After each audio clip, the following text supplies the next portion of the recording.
Hey, what's going on, peoples? This is the 103rd episode of Breaking the Baits. Me and Madam B are going to change things up a little bit, and in this one, we're going to be talking about 4 books that we enjoy reading. Now, there's going to be 2 from her, and there's going to be 2 from me. So I hope you guys enjoy listening to this and possibly find some inspiration into checking out these books and or giving us recommendations in the comment section below for books you would like for us to discuss. Let's go ahead and start the discussion. Now, when I'm saying this discussion, we're going to be talking about, no specific genre or anything, just books that we've enjoyed reading. Do you want me to start it off? Okay, the Madam B did this. I don't know what this means, but okay. All right. One of my favorite books of all time. I'm not gonna. I just really enjoy it. It's The Forgotten Realms, Pool of Radiance, Ruins of Myth, Draenor book. I loved reading it. It's a fantasy book, and it basically follows the traditional group of strangers come together to go on this really cool adventure, and they're trying to stop this evil presence from taking over the land. It was written by Carrie DeBreeze, and one thing I love about the book is the characters, especially the main character, who's this thief named Kestrel, and she's the type of character that if there was a horror movie, she would probably survive. Because when they're getting into all of these adventures and dealing with all these different situations, she's the voice of reason. Her character. You have any questions about the book?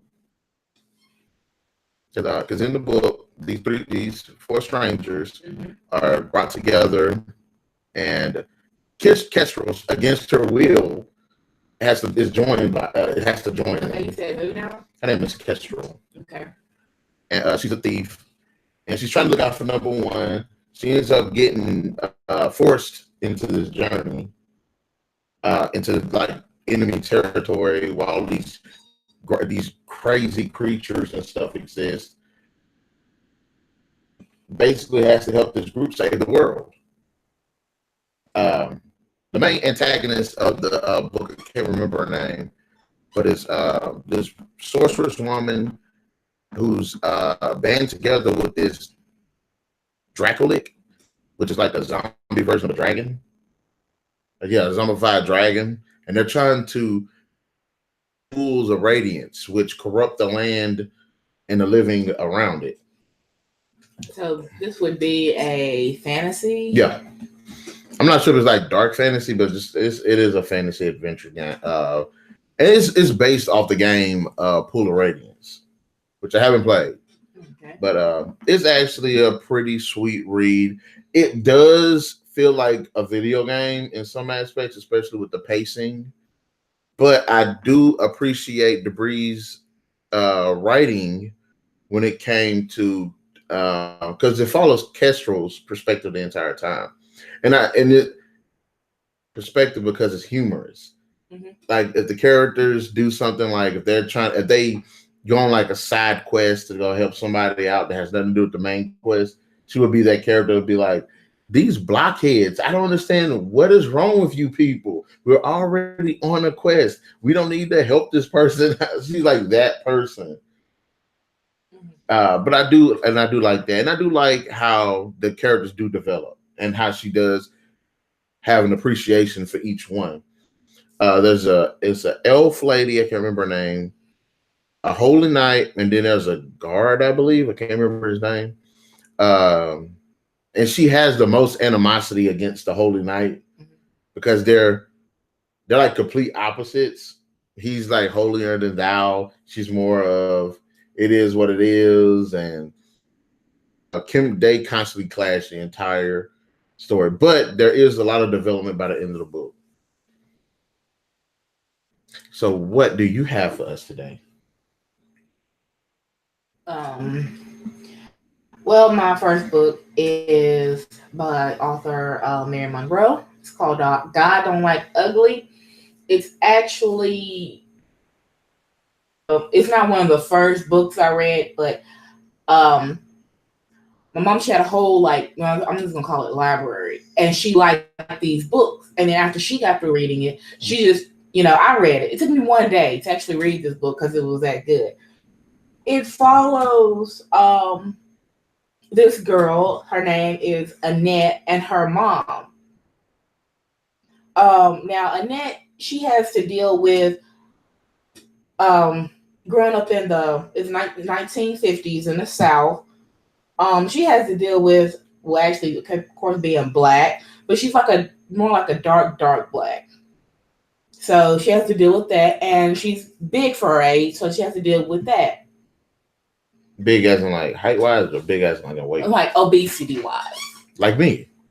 So she has to deal with that. Not only that, her mom now wants to take in a boarder, so they can help. A boarder? Yeah. What's that? It, take in somebody for the other room. Oh, okay. Yeah.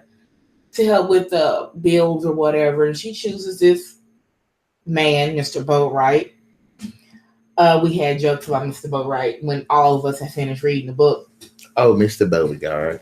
And so now, not only does she have to deal with what she's already dealing with, she has to deal with him, and he's like a old nasty old man. So coming on to her. Yeah. So he begins to molest and rape her at was 7 or 8, and he did that until she was 18. Her mom worked, and then she really come on, I don't have time for it. Even when she was like, okay, is there something wrong? She didn't have time for Annette. So Annette begins to, later on, she begins to talk to a neighbor down the road. Now Rhoda, she's one of them people like, okay, I'm pretty and you ugly, so I'll be friends with you. So you know how people think. Yeah. So that's what happened. Rhoda was a mean little itch. Ooh. Yeah, she did stuff. She actually committed a couple of murders in the book, which was made it so good because nobody knew it was her. Only Annette knew. Annette, of course, I'm Rhoda's friend. I'm not gonna tell her she'll stop being my friend. With that, I don't know. Have you committed any murders? No, I have not committed any murders. Could you speak up louder? No, I have not committed any murders. I'm pulling the mic closer. But during the story, and then the years go by, I would say they became it wasn't like best friends. It's just like, okay, I know what you did, but I'm not gonna tell because I don't want you to stop being my friend. There are some people, dealing with that, especially back then. And she told Rhoda about what she was doing after the fact that Annette became pregnant. God damn. Yeah, they didn't like that. Rhoda was like, okay, to keep this from getting out, you're gonna drink it out, kill it. So my bad. Trip down the stairs. So my bad for the way I said that. So Rhoda gave her some alcohol, and later in the tub, next thing you know, she was in the hospital. Her mom was by her side. She was like, did it. And she was looking directly at Mr. Boatwright. And he had one leg. So despite doing that, she had to help him put on his leg every time they did something, or he did something to her. So that was, messed up. I don't say it turned out good. There is I don't think it turned out too No, good. after the book, there's a whole series of don't don't interrupt I'm me. not gonna eat them all. There's a series of the books, and they are very good. But in this book, I liked it because it was, of course, the first book after that. At the end, let's just say Mr. Boatwright got what was coming to him. Thank Rhoda for that. I was thinking about that, like, yeah, she killed that old man. Oh, she did a lot. And during that time and the years together, then, so that's why Annette thought, okay, I'll have Rhoda as my friend. And, but in reality, in the book, you can see how Rhoda was using her. So in the books coming up, they did things together. Some would say, okay, they are friends, or some would say, yes, she's still using her. But in the end of all the books, Rhoda, she kind of got what was coming to her. It wasn't good. It was actually kind of sad. But this book, I did like it. It was, like I said, I finished it in one day. So it was really good. And I'm sorry if I talked too long. No, good. No bad. Yeah. Get into it. In terms of Annette, does she develop as a character? She does, but she's still kind of being the dark skin, and she still kind of suffered with the weight. But she did develop. She had got her job. She kind of met someone, but it wasn't like that, because after Mr. Boatwright did that to her, she didn't feel comfortable. She didn't want nobody like that, So she wasn't. It's like she wasn't safe. So she felt like she couldn't, actually, really do anything. Yeah, connect with anybody like that. Like, you tell, what's the other girl name? Rhoda. How do you like her character? Like I said, Rhoda was mean, but it was like Annette was. It's like Annette needed her and she needed Annette. I mean, like, do you actually like the character? To be honest, I do like Rhoda's character. When I read the book, what she did, it wasn't good. But when they did explain it and she explained it, then it still wasn't called for. But Annette and Rhoda, if anything other than that, they would have been like good friends. If they would have met, like, she wouldn't have thought of stuff. Okay, but at times she did tell Annette she was pretty, to try to put a smile on her face and everything. Okay, that's good. That's good. I like that. You can have a douchebag character, but as long as they got personality and depth to them, they're pretty cool. I like that. I'm going to jump to my other book. And this book is called Savages, written by Don Winslow. Now, they did have a movie for it, and the movie was all right. I actually did like the cast they did have for it. Benicio del Toro was a douchebag, but he played that role. But the story is basically about these three, I guess you could say, entrepreneurs. There's this guy named Chon. I forgot the other man's name. And their girlfriend. Oh, there's these two best friends and they share a girlfriend. And they're in this lucrative business of this high-grade weed in California where they're selling it to the higher upper class. And they're rich. They're banking. And unfortunately, they garnered the attention of the cartels.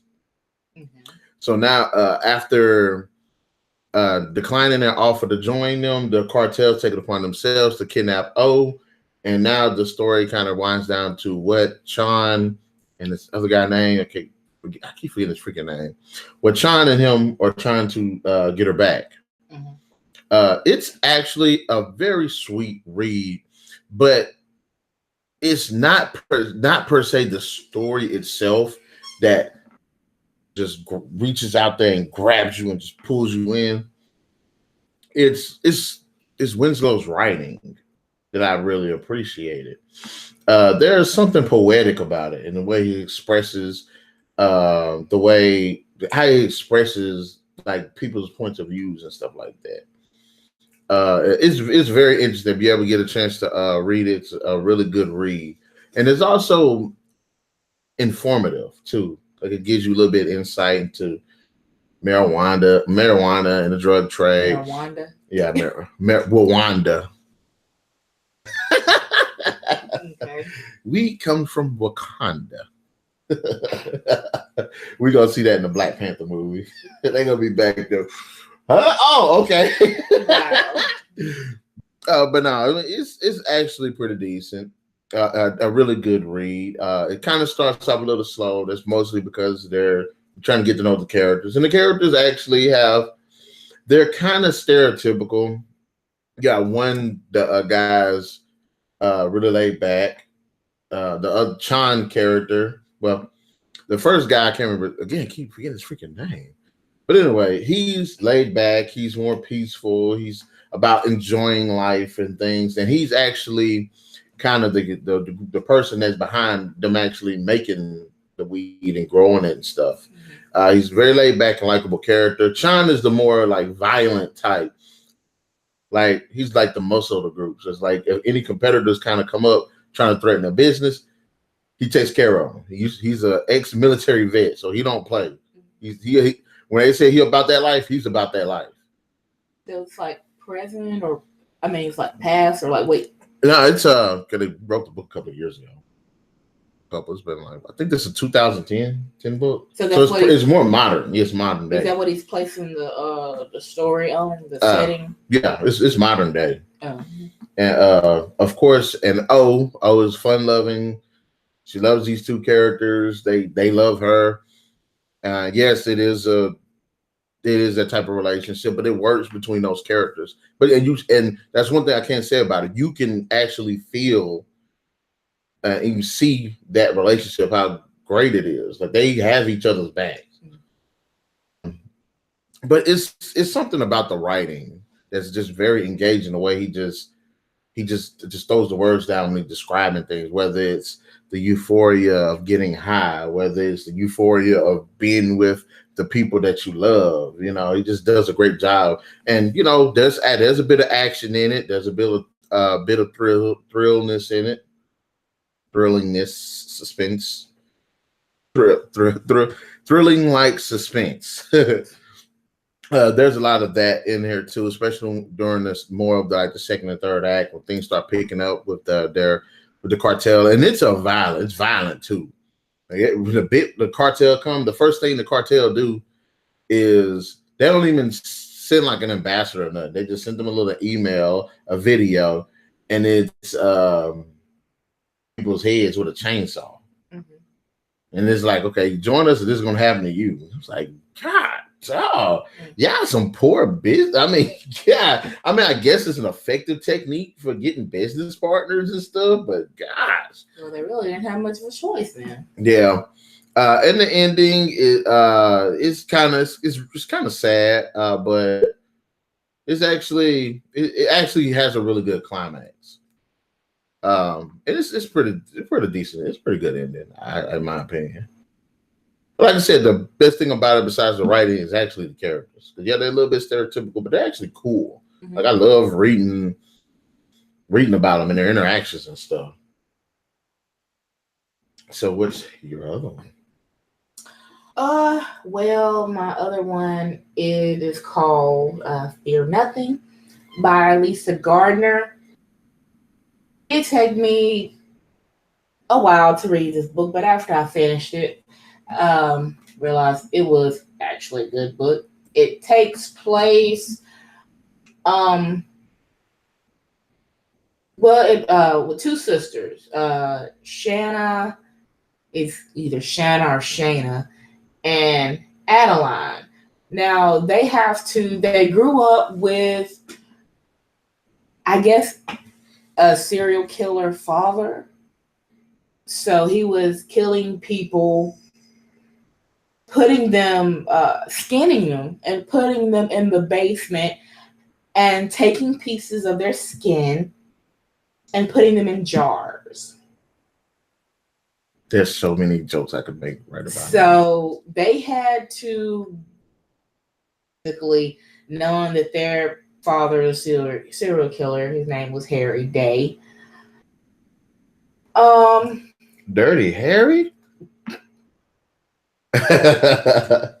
But anyway, the story starts off with, now Harry Day is dead, but the story starts off with a killing like his. So they're thinking, okay, like possible copycat, or he came back. Maybe one of his kids or something like that. Now, see, Adeline, she was born with, I just say it's an issue. She can't feel anything. So Nathan all over again. Oh god. So it's called congenital insensitivity. Yeah. I'm getting tongue tied. Anyway, she can't feel nothing. So she becomes a pain therapist. Really? So the cop who's on this case with the murders, she got hurt on the case trying to she got hurt in the house. She thought it was one of her partners, really. I don't know. She didn't know who it was. All of a sudden, she fell down the steps, cracked her skull, go to pain therapy, of course. But all the while, she wants to catch him, for what he did. So she turns to the pain therapist, and the pain therapist turns to her sister, because every time she goes visit her sister once a year, her sister knows something about the thing. She knows like more than she should know. Like, she don't watch TV or anything like that. But she's like, every time she comes in there, she says something. Like, all right, so hold on, let me get it straight. I'm trying. Okay. Now the story was set. The past. Most of the stuff was. Okay. Some of the events of the past revolve around the fact that two sisters had a killer father. Yeah. Play on words. A killer father. At this point, he's dead. Mm-hmm. They're both grown up. One's in the hospital, and the other one is the pain therapist. Yeah, but basically, it's a nut house. But is she the therapist though? Huh? So the one sister's the therapist, the one's actually in the nut house. Yes. Okay, so they're both there. You like she works there. Yeah. Okay. We got this detective. Mm-hmm.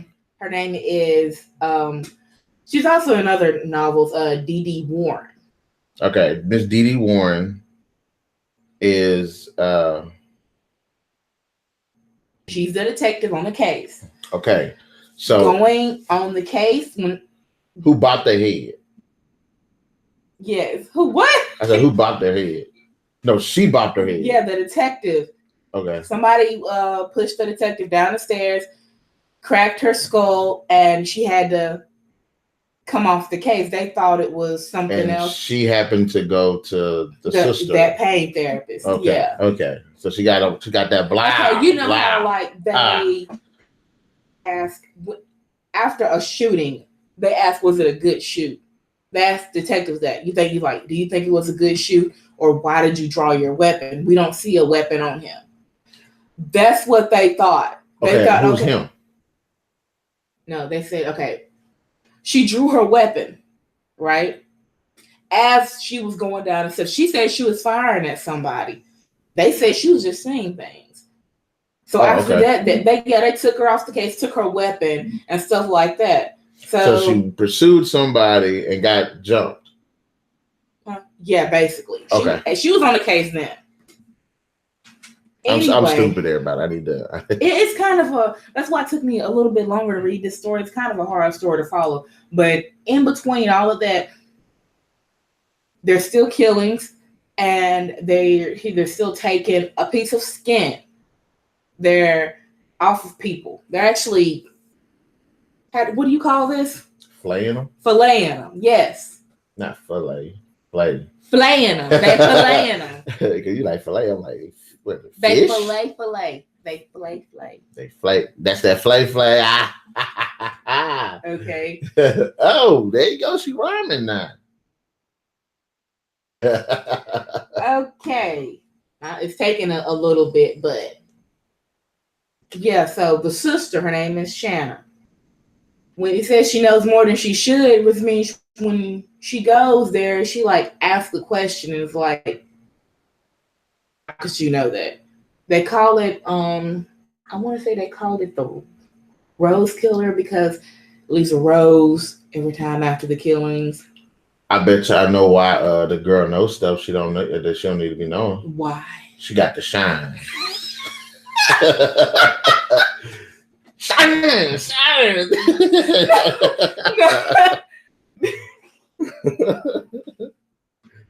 No, it's just she paid a lot more attention She's very observant to her father than she should have. You know, she was 4. Her sister was 1 when all that took place. So, and then what made them separate as kids, it's not funny, but her mom walked in on them one day and she was just cutting Adeline. That's how she knew that day she couldn't feel when they were little. She kept cutting Adeline with scissors. And Adeline was just sitting there, just bleeding. So Shannon was already messed up when she was little. So she got that Freddy Krueger treatment. Anyway, at the end, it revealed the killer. Wait. Dun dun dun dun dun dun dun dun dun dun dun dun. I don't know why I'm doing this because that's not even in it. I know, right? It did reveal the killer, and I'm sorry, you might have to read the book or might read a little bit more on it. I forgot. The book over there, right? No, the book is right here. It revealed the killer. No, don't tell me. I was going to show it on screen. This book. Yeah, that's backwards. This says "Fear Nothing," not Ralph. Anyway, at the end, it kind of surprised me what happened. At the end, they both sisters were kind of killed themselves. Thank you for spoiling. They don't know how. Read the book if you want to read it. Like I said, it took me a while because I was in the process of moving. I was in the process of moving and stuff like that. But when I did finish it, it was really good. And, forgive me for, jumping from place to place. But it is actually a good read. I want to read more of her books. Especially, they say they got more with Dee Warren, the detective, before all that happened. I know I said 4 books. We went through those 4 books. We can still do the 2 more. No, I'm sorry. Let me see. Well, why? Okay, let me ask you this. Why do you like this book? I like mystery. I like suspense. It didn't turn me on in any way. The book was nasty. All I heard about was slaying and people and doctors who couldn't feel and anything. I just like suspense novels. Okay. I really do. Okay, who's your favorite character? Oh, well, up until the end, Adeline was. What she did was a good thing. Tell you, that's that. When it comes to those mysteries, I'm going to go with the Saw reveal with that badass music. Dun dun dun dun dun dun dun dun dun dun dun dun dun dun dun dun dun dun, and then that's when it starts kicking in really louder. So it's like dun dun dun. Adeline, don't stop. And we started watching that Saw, and the whole reveal thing was just completely awesome. Do you want to go ahead and go one more book? Because we can do the 3. Oh, let him know 8. Unless he got some book ideas, then we can go for 7. Oh, we texting Ken right now. Just ask him, does he want to talk about books first? Because we're talking about books at 7. I'm talking to the crowd. I'm talking to the crowd. Oh, okay, I should have. Even though I'm invisible right now, y'all will catch the big reveal of Madam B one day. They already seen you. Hush. Anyway, my favorite actually genre of books, I used to be just all romance. I'm talking about Rochelle Ayers. If anybody know what she writes, she really writes some good ones. Brenda Jackson, I used to be all about it, and then I started reading suspense and mystery. I think I read about maybe 1 or 2 Stephen King. But we're getting to the specifics of yours. No, I'm just trying to keep the conversation going. I'm sorry. Oh, yeah. Okay. We can go 2 more books. We still got time. I'll go ahead and throw one down. You get the other one. Okay. All right. I want to talk about one of my favorite Star Wars books, and it's called The Approaching Storm. In this book, we have 4 Jedi who end up going to this small planet during this whole trade dispute with the Separatists and the Republic. I mean, this movie is basically set between. I mean, the book is basically set between the events. Looks awesome. Set between events of the Phantom Menace and Attack of the Clones. At this point, of course, Anakin's a teenager. Obi-Wan's trying to teach him how to be a Jedi. We get Illuminara Undie, one of awesome Jedi character. We get her apprentice Bareth O'Keefe, I believe. I keep messing that girl's name up, but it's a great read. It is a slow burner, but it's great because it gives a lot of exposition into these 4 characters, how they relate to one another. Also, how the Jedi. It also gives you a lot of insight into how the Jedi perceive life and how their culture and customs is. So I really appreciated that. I think I messed up that name. Barris O'Fee. I always mess that name up. I did. There is a lot of political things that are going on in the background. And for some people, I will admit, they probably won't like it. Me personally, I thought it gave a bit of intrigue and mystery, as well as showed a bit more of the events that were kind of going on with the Separatists and things like that. So I really appreciated that. I really loved, and I like how this book kind of explores like Padawans and their relationship to their mentors. I love the relationship between Obi-Wan and Illuminara. They were pretty cool. I like the little rivalry between Barriss and Anakin. It kind of perceives Anakin to be kind of weird. But yes, I really enjoyed this book. It's one of my top 10 favorite Star Wars books, and I just love the direction that the author took it. Alan Dean Foster, up to you. You are a great writer and did a great job with the Star Wars. I can get pictures of my. What do you think that is? I don't know. I didn't. But this whole time I got a new phone, I did not know I couldn't get. I thought I couldn't get pictures, and all of a sudden I'm getting pictures. Wow. But you want to go ahead and start on your last book? Yeah. All right. My last book is now. Like I said, my mom, she liked to read, so whatever book she got done with, I just went out after her and read them. But I read this one.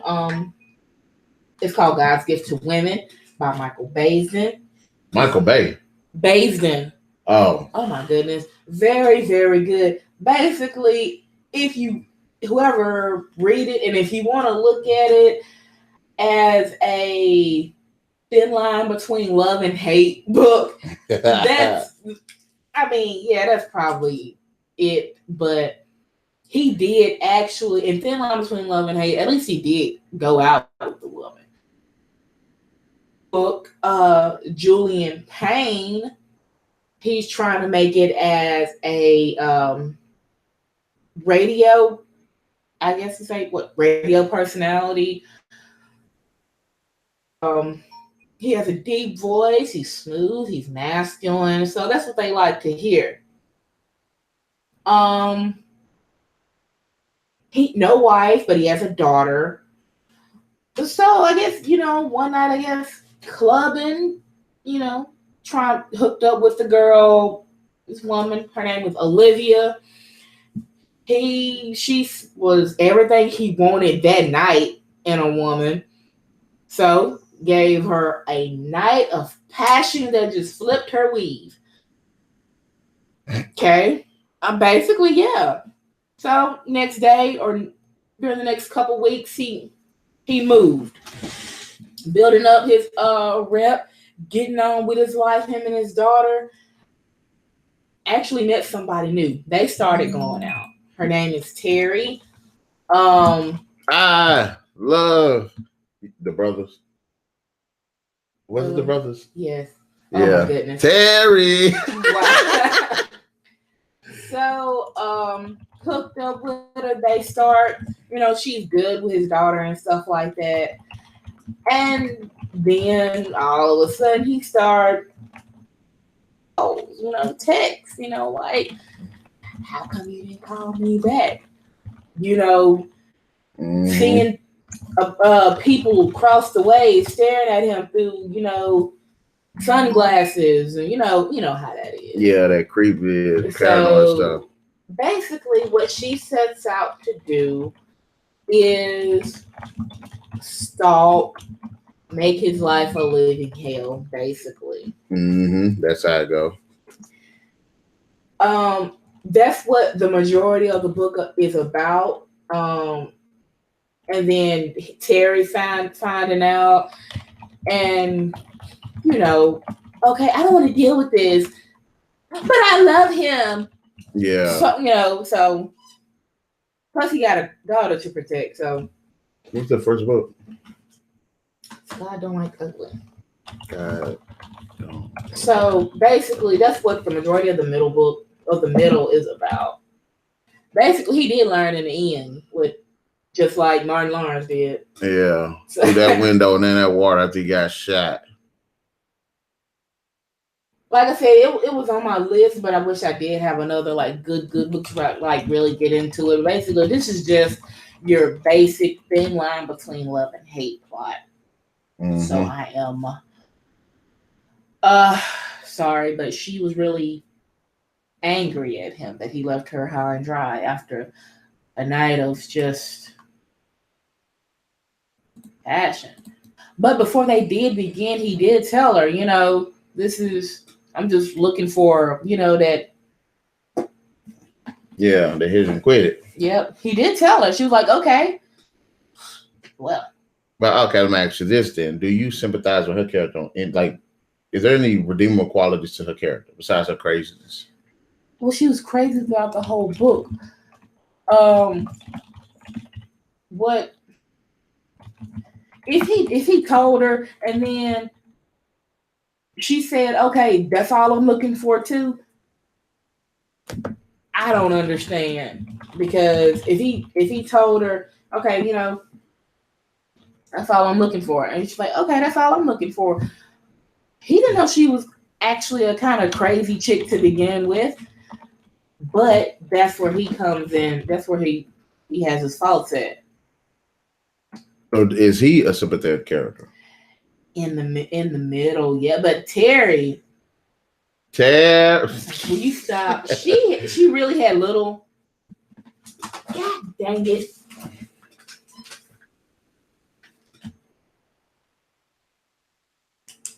Yeah, what? She really had little to deal with it. She was just caught in the middle, basically. She was like, okay, I don't want to deal with that, but I love him. So, it's like, okay, I you ain't gonna touch my man. Just, it's a good book. So you got, okay, so all right. What are the highlights of it?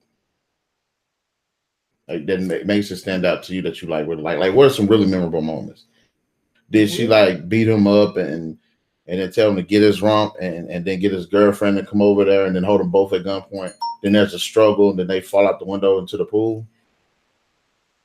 In the radio station, she was in there, and I think it was either gunpoint or knife point that she had carried, and maybe I think their daughter too. So it wasn't like a sad ending. No, I mean he did get his ass beat, but got it. I mean, I think at the end she did fall out the window, but then when he looked, she wasn't there.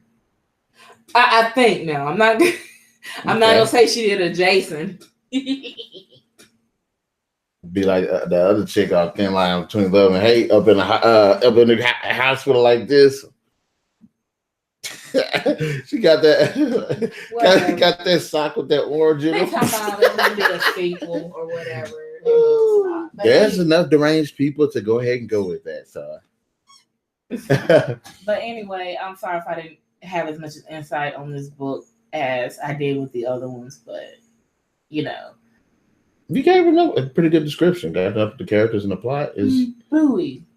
Did it flow well enough in terms of pacing? Like, did it feel like it slowed down in certain parts? Oh no, it was a very good book. When I remember being a good book, a real page turner.